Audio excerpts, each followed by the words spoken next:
This 3D model helped diagnose one of Myla's rare heart defects, which is Swiss cheese VSDs.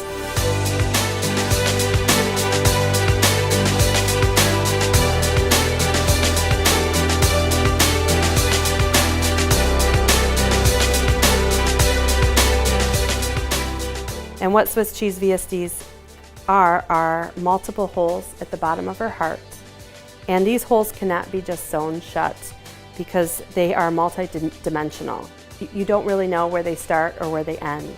So this is a complex procedure in the sense that it's very difficult to define the anatomy, to define all of the holes, and to effectively patch them all with a single patch. I turned to Dr. Matt Bramlett, the Jump Simulation Center, to generate a 3D model of Myla's heart, one that I could actually open and look inside. Dr. Plunkett reviewed the 3D heart model and discussed with the cardiologist Myla's issues at that time. He had decided to perform a surgery on her heart to patch the holes.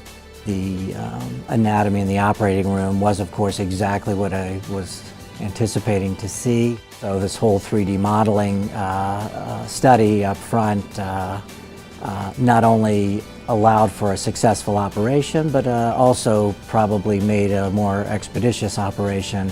With Myla's heart condition being so unique and rare, we really needed to be in a place that had some advancements in technology and some people that were willing to take it further than anywhere else. And we were really thankful for the family that has been created for us there.